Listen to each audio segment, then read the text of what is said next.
And the fact that this is what I need to teach people about morality. I laugh at this constantly. Constantly. Because if like this is the example of some of the best people that humanity has, we're in big trouble, folks. And that seems to be the case. Because I'm so far from perfect, it's laughable.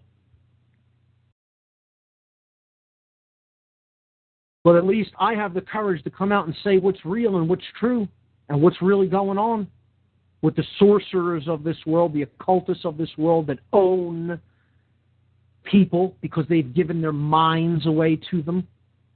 But again, as I've said, it's more than just mind control. It's cowardice. Let's bring it right home. Members of my family. Apathetic, yes. Ignorant, oh, whoa. That's really an understatement, to say the least. But you know what it really is about? Come on, people. Let's cut through it and be real honest about it. They know that they're slaves. They know what the world is. They know that male dominator Nazi scumbags own this place, essentially, physically, and threaten violence against people that don't pay their bosses. They know that the world is controlled by a big, gigantic mafia, ultimately run by occultists. They know deep down. They may not know it at a conscious level, but they know it at a subconscious level, and they know they're slaves in this prison. They get it. They really get it. But you know what it is? They have no courage. They're cowards.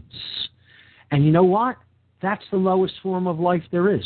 And that's why I have to partially agree with the dark occultists of this world. The people who act like that and don't have any courage and don't have any will, they deserve what happens to them. And I said it right there. There it's said. Okay? It is said. And I don't care who disagrees. Disagree all you want. There are people with will in this world that are acting as they say they're going to act. They're acting in accordance with how they think and feel. And you know what? That's unity consciousness. And it doesn't matter whether it's dark unity consciousness. We have talked about this on this show, and there are people who will violently disagree with this principle. The universe does not care whether you come into unison in light or in darkness. It will respect unison. It's one of the hardest lessons anybody ever has to learn. You need to start getting over it, folks. The universe respects unity consciousness. The dominators of this world are all on the same page. The good people of the world, not on the same page, not even close. Those with good tendencies, I should say. They haven't really become truly good or truly awoken. They may say that they want to see good done. They may feel in their heart that there should be good done in the world, but do they really act it? Therefore, they're in opposition. They're not in unity consciousness. They're not in unison with themselves. And since they're torn apart, that dark force will continue to rule them. And that is a perfect example is taxation. How many people aren't paying taxes? How many people will refuse to work a job where taxes are withheld? How many people will refuse to go and do a job under an employee that's going to say, I'm going to withhold your taxes and pay it to the dominator Nazi thugs who think that they own you and who are enslaving you and believe they have the right to do it? Not many people. Well, you know what? I'll never pay you a dime, thug. Never. Never. You'll never get one dime out of me. Yeah, you could say, okay, taxes are added into things that you purchase, and that may be true. But you know what? I will never. No one will ever be given a number, a tax ID number. I'm not a number. I'm not a Social Security number. I don't have your number.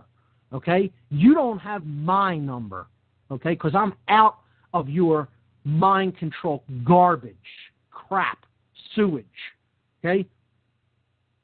You're not ascribing a number to me and telling me I must accept it. And I don't accept your number. Okay? Nor am I going to accept the fact that you're going to tell me I'm going to give you a certain amount of what I earn. Good luck getting it. The only thing you could possibly get is a lump of dead flesh. That's it. That's all you can get from me. You'll never have my compliance. You'll never have my cooperation. You'll never have a penny of support of anything that I make. With my labor, with the sweat of my brow. Ever. Get that. Know it. Know it like you know your name.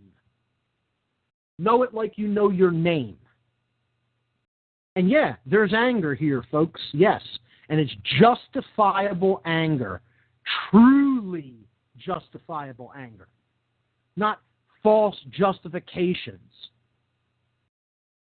Anger can be a very positive emotion. And the New Age movement, which we talked about, that wants to hijack everything and get people not to take any real action in the world, they want to tell you should never experience anger, and it's nonsense. When you're seeing things in the world that are completely unjust and are completely morally wrong, anger is the correct response. Then you got to take it a step beyond that and help people to understand what's really going on.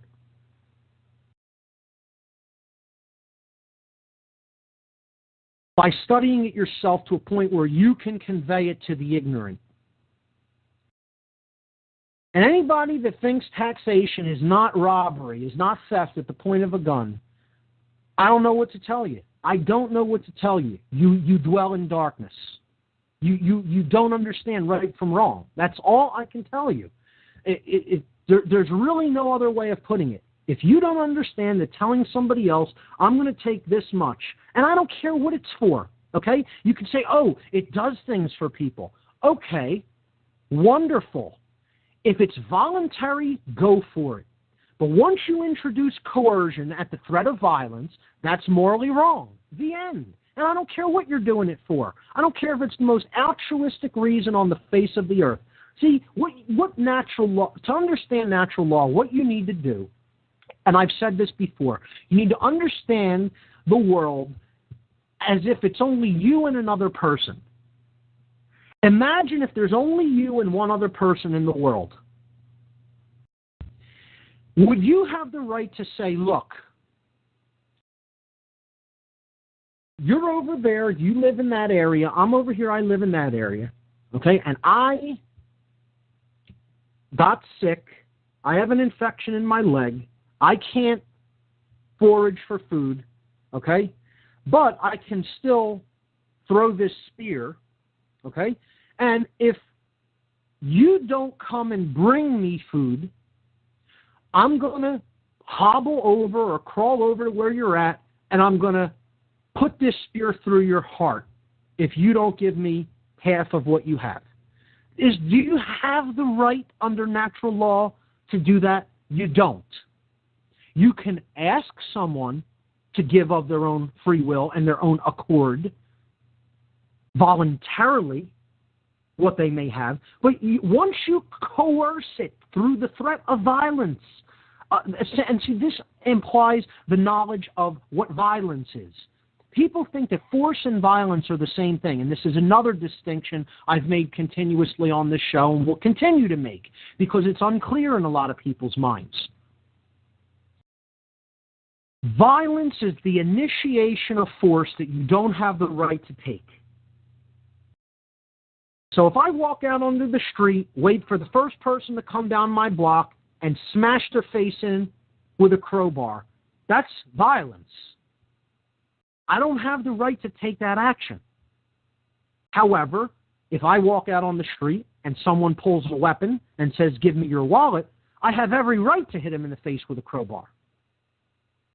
That's called force, used when someone is under the threat of physical violence.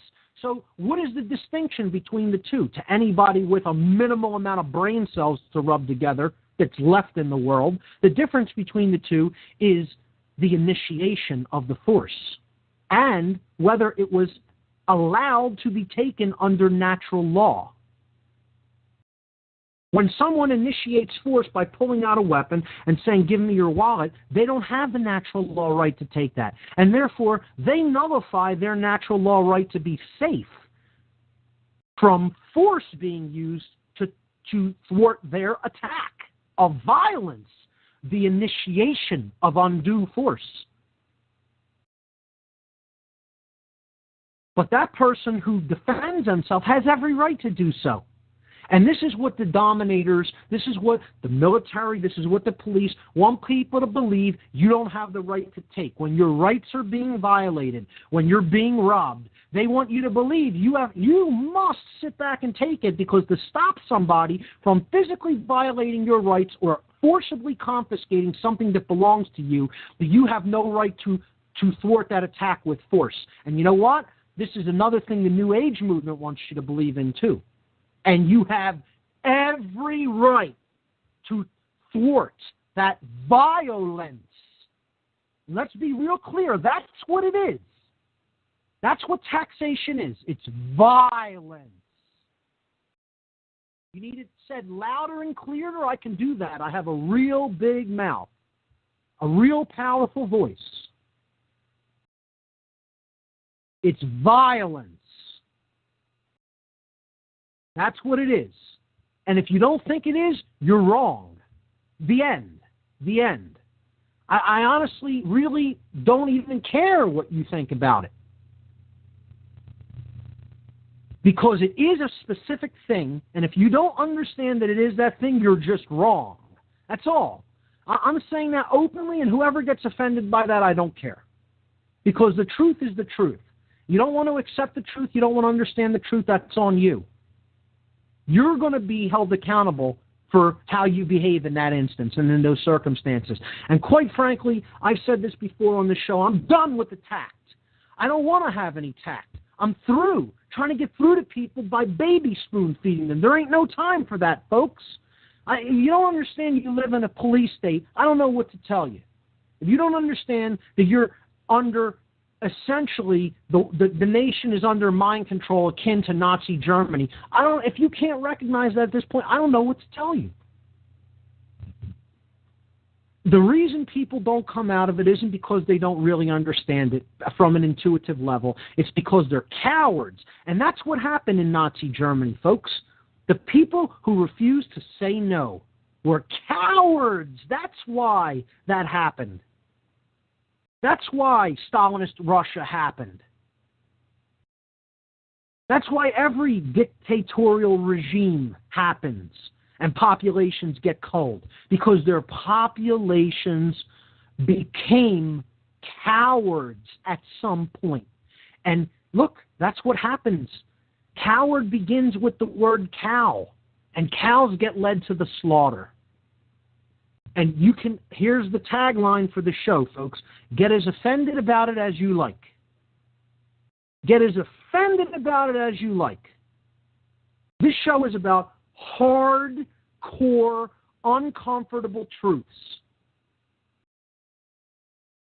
that very few people will even say publicly to any other living being, let alone on a radio show that they're posting for the world to hear. And you can say anything you want about me, because this ain't about me. I'm not perfect. I don't know everything. But I'll tell you one thing I'm not. I'm not a coward. And I won't go down like a coward. I, for one, am not going quietly into the darkness.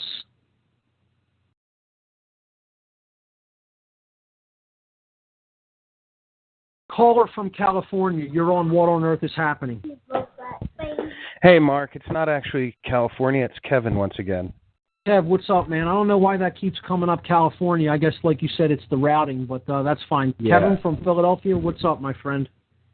Well, I just wanted to mention, I've been listening to your show since it started tonight, and I keep hearing things that I want to just kind of interject along the way. And one of them was, you had mentioned a long time ago, I forget exactly the type of word that you used to describe it, but I believe Barb had had known it, but you had mentioned how there is a one, all, full, complete, total, rolling state, pretty much controlling the entire planet, and that was like this one political party called the Nazis, spelled Notsees. That's right. Those who cannot see. Correct. Yes. I just thought that was something that I felt like you were like missing, not saying during all of this, and right. And I'm totally in agreement with where you're at. And first off, actually, I want to throw out there that my condolences for your multiple losses, and even more Thank so you. for the suffering you had to go through at the religious ceremonies. I personally believe that religion is kind of meant to keep the poor from killing the rich. That's just a personal feeling that it was always entrained in them, because realistically there are other ideas out there that do not get the same value. All things considered. It's a leash around their neck. I mean, Let's be honest. That's what religion is. It's a leash around the neck of the pets of the so-called elite, and it's right in the word, folks. If we get down to the meaning of words, we'll understand what words actually are saying to us subconsciously. The word religion means to hold back. That's what a leash does. A leash holds someone back around their neck, and that's what the word religion means. And there was this other thing that I've noticed that in a lot of films, they take ideas that would be really good to get out to the world, and then they make them seem really absurd by putting them in, say, a movie like Batman and having the Joker burn that pile of money. Well, realistically, there's a lot of thought behind that. He may have acted like this wild dog, but the idea of burning all that money is a serious act of aggression, as far as I'm concerned, against the Federal Reserve. And to process that in a fashion that makes it look like it's a crazy idea is to link it back to with where I'm going with this, with the religion state I just made about how it keeps from killing the rich. There was an idea thrown out in the Addams Family movie where Morticia is talking to Uncle Fester saying, "We gladly feast on those who would subdue us." Not just pretty words, but as an Addams, you understand completely, don't you? Right. And there is something to that. Like, there is like that whole idea of give me liberty or give me death is kind of missing in today's society. We have become this whole, specifically in America, no longer the land of the free, but to do as we tell you, and no longer the home of the brave, but okay, it's condition orange now. Let's be all be afraid of the terrorists. Right. The school system is a big part of that entrainment. Religion is a big part of that entrainment. What people eat is a big part of that entrainment. Vaccinations is a big part of that entrainment. Who knows what long-term effects things like that have on the brain. And that's what it's all about. It's about stunting someone. The most painful thing about these funerals this week was not that people had died. It was seeing the stunted state that the people in my family who are still alive dwell in. That's what was the most painful thing. I didn't look at the dead, the really, truly, physically dead, as the ones who needed any pity or mercy. It was the people who were alive in my family, seeing adult people that are stunted emotionally, mentally, spiritually. Their children, they're 40, 50, 60, 70-year-old children. That's what they have done to the people of this country through television, through vaccination, through the school system, through the food. It's unbelievable. You have to stand back and marvel at it practically. And I like the point you brought up about what you talked about when you brought up the word Nazi. It isn't just a political party, meaning the National Socialist German Workers' Party. When we say the word in English, Nazi, N-A-Z-I, which is how we write the anagram, Okay? It means not see, to not be aware of, to be spiritually blind. And this is called green language. We've talked about this a little bit on the show. We'll get into it more as the weeks go on, but this is called alchemical green language. And no one has to plan this. This doesn't have to be formally structured by anybody, okay? It works out that way synchromystically. And Kevin, I know you know a little bit about synchromysticism. Okay? Yes, It works out that way in the language, because the language is like the living expression of the collective consciousness. And the words that we speak work out to tell us things in certain ways. So when we say the word Nazi, we're saying not to see. Notsee, not see. And that's not accidental. Not accidental. No, it's like this dark, repressive, evil version of Namaste. Right. It's like this inverted version of Namaste, as far as I can see it. Like, that's just the kind of the allegory that I, again, have come up with on my own, just in thinking about all this. I see, like, Namaste has always been about this, like, honoring the other person that you see in that other, you honor yourself in that other person, your spirit, your true spirit, like the one that's truly divine, not just this corporeal form, but like everything about a person's freedom and about their divine right to exist on their own and not be either coerced or taken for granted even. That's a phenomenal way of putting it, Kevin. It's so simple. The golden rule is so simple, and how people completely miss it is beyond me. You want to exist and be free and have the right to live your life without coercion, yet you won't grant that to someone else. And this is what a cop does every day when he puts that uniform on and agrees to go and take something from somebody because they refuse to pay a tribute to his master. This is what the people who are going and fighting illegal wars of aggression over resources in foreign lands are doing when they put that uniform on, and they want to always say the same thing, and it's always the same justification. I had no choice. I needed to do it. I needed the money. I needed to pay for my family. I needed to work my way through school. Nonsense. Nonsense.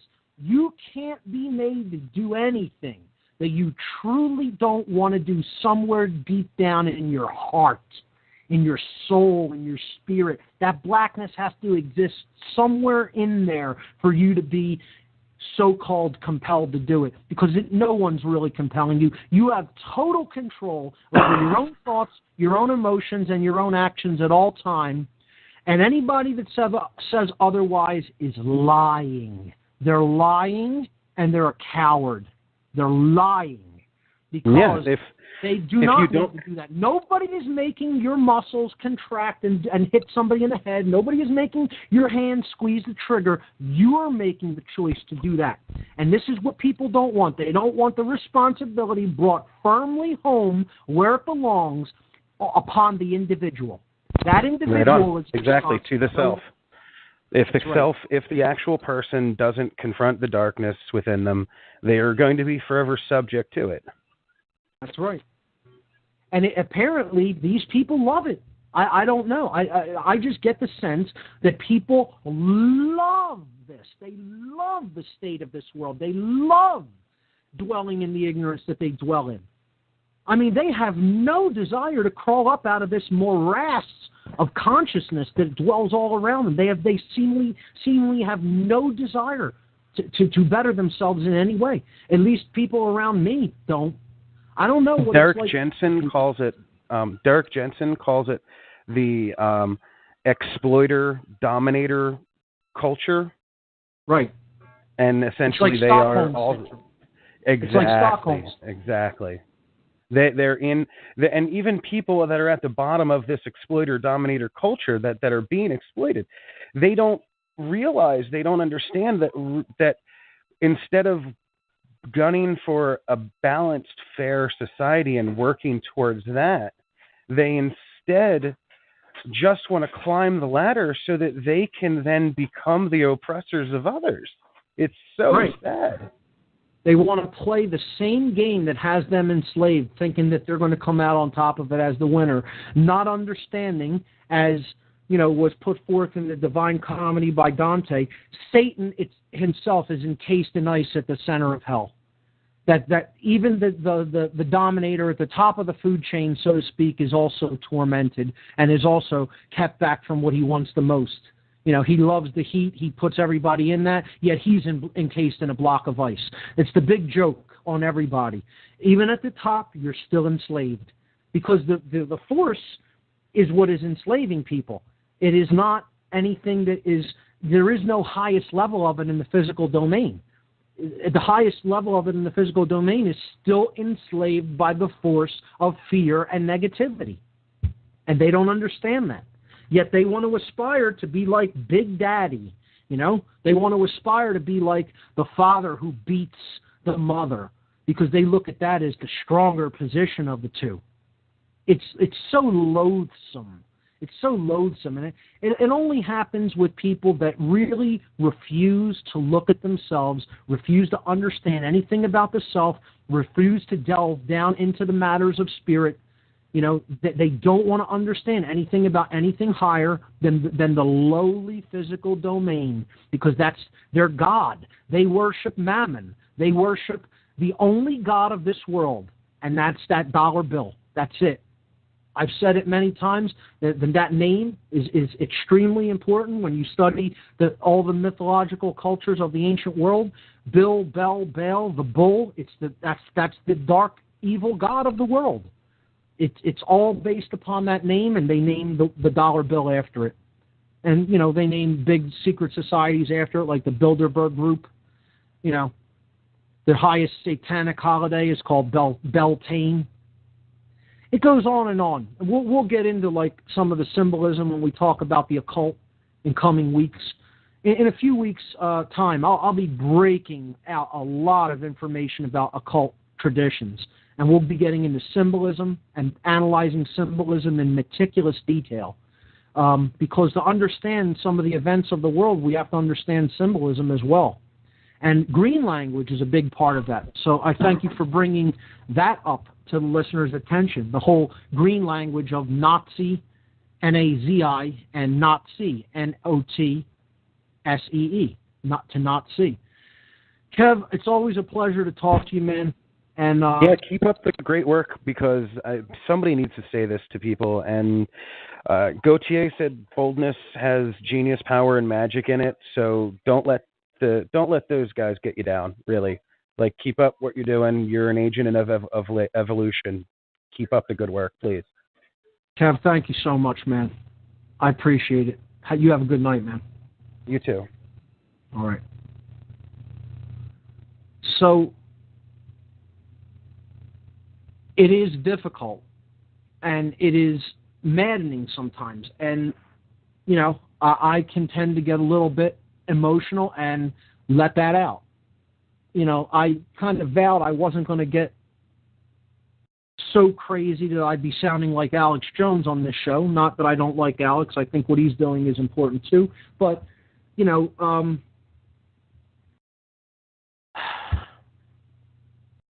sometimes you need to vent. Caller from Southeast Pennsylvania, you are on. What on earth is happening? Welcome. What do you have for us? Hi, Mark. It's Chris from New Jersey. How are you? Chris, how you doing, man? Good hearing from you. Good, Mark. Mark, listen. One thing that struck me. I keep remembering hearing you say the truth is always simple, and I've come to that understanding. And that's how I try to figure things out now. I keep things simple. The book you referenced a while back called The End of All Evil by Jeremy Locke. Yes. The book's about as simple as it gets, and you can't get it at Amazon. You can't buy it there. I find that very interesting. It's the only book I've ever tried to get at Amazon and couldn't find on Amazon. Well, I'll tell you what, Chris. Chris, I'll tell you what. Listen, what I'll do is, and I usually don't do this on the show, but I'll make an exception in this case because I think this book is so critical, okay? I do have a PDF electronic copy of the book, okay? I'll post that on the site, and if the author has a problem with that, he can email me and I'll take it down from my site. But being that you mentioned that this week and how many concepts connected with the topics of the show for this week and in past weeks that book deals with, I'll post an electronic copy that people can read on their computer or on their mobile device like an iPad or a Kindle, or they could print. So I'll post that on the site for this podcast. It'll be podcast number 28, and I'll put that in as a related document. But continue what you were going to say about the book, but you can look for that on my site. I think for people to understand, I think most of your audience hopefully understands or is starting to understand the way you find the truth is you keep it simple. They want to make it confusing and getting you going down these dead ends. Yes. Just keep it simple. I basically boiled down the rest of my life to this. I'm going to do the right thing for the right reason. That's simple, and that's how I'm going to live the rest of my life. And right. That's how I see it. There's no need to make it all complicated and go searching for secret societies and all that stuff, because the real secret that I've found over the last year and a half is that there's real power in believing. So what we give our energy to, we give life to, in a sense. So it's very important that we be careful as to what we partake in. Like you say, going to church. My mom goes to church religiously all the time. And I asked her about a month ago, I said, the Catholic Church is sitting on the sideline while all this immorality takes place.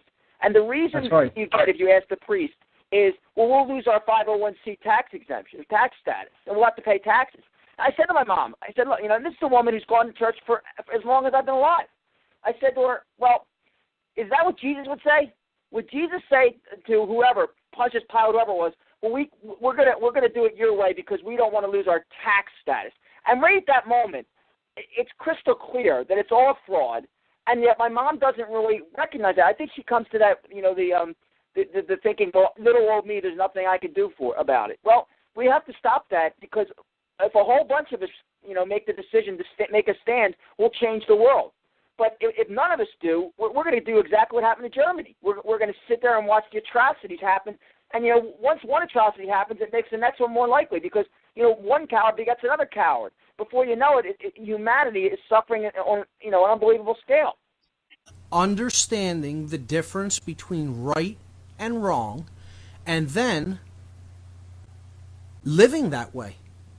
It is about understanding the difference between right and wrong, what we have the moral right to do, what we do not have the moral right to do under natural law, and then living in harmony with those principles. And that is what the book, The End of All Evil, discusses in a very simple way, in a way that puts it in a way that most people can understand from the perspective of very simple language. That's what struck me as so valuable about that book, and why I quoted it on the air, and why I think so many people would benefit from reading that book. Now, that being said, I have attempted to lend that book to some family members and friends, and you'd just be surprised that people are so scatterbrained, and their attention span is so destroyed anymore that people literally can't sit down and read a 90-page book. 90 pages of large type. People have a hard time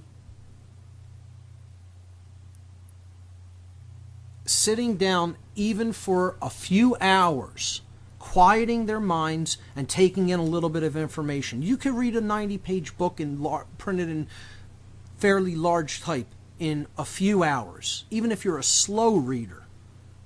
I'm not the world's fastest reader. Again, I've said that before on the show. I'm a voracious reader, but I'm not nearly as fast of a reader as I would like to be. I have to power through books and use will to get through them. I retain what I read, but I don't read very quickly. I'd like to improve that.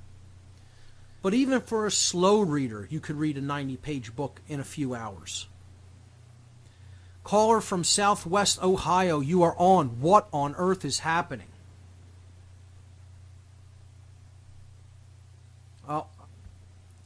as we move Caller, are you there? forward in this consciousness,